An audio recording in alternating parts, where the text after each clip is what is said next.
The Faculty of Education and Teacher Training, part of the Complutense University of Madrid, has a small educational museum named after Manuel Bartolomé Cosío, who was the first director of the National Pedagogical Museum in 1882, and perhaps the most eminent figure in Spanish pedagogy from 1882 to 1935.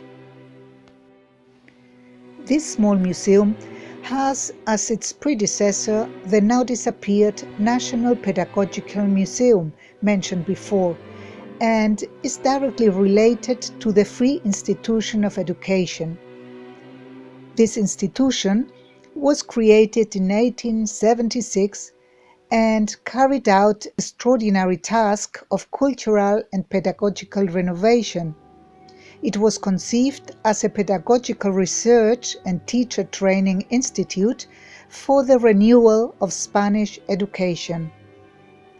In 1941, just after the Civil War, which was followed by 40 years of dictatorship, all signs of the scientific and administrative organization of this entity were erased, and the remaining funds were kept in the Spanish National Research Council.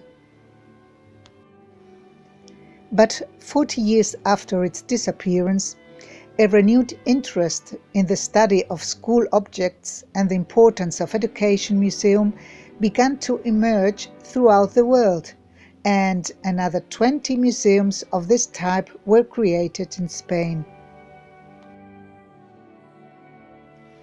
In this museum, we can find school materials and objects from the 19th and 20th centuries, used both in primary and secondary schools and in the former teacher training centers.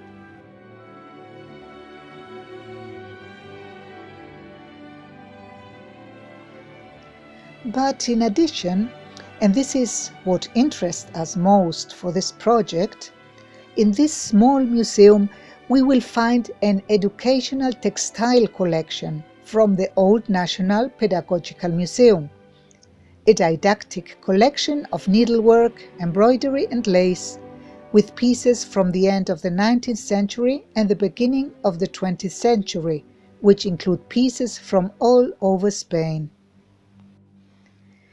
The pedagogical textile collection contains approximately 6,000 textile pieces.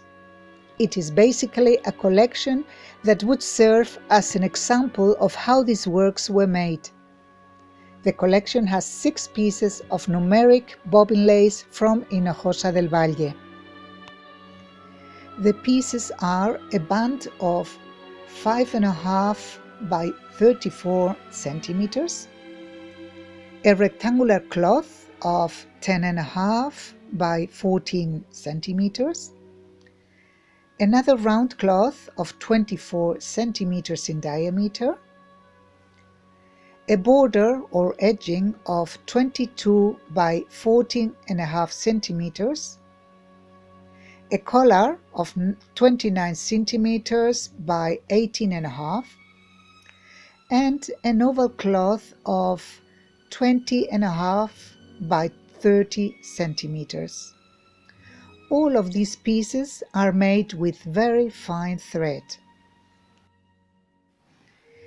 We are very grateful for the information and the recording provided by the director of the museum, Mrs. Teresa Rabasa and Ms. Andra Santiesteban, and we hope that someday soon we will be able to visit them and admire the lace personally. We're waiting for you.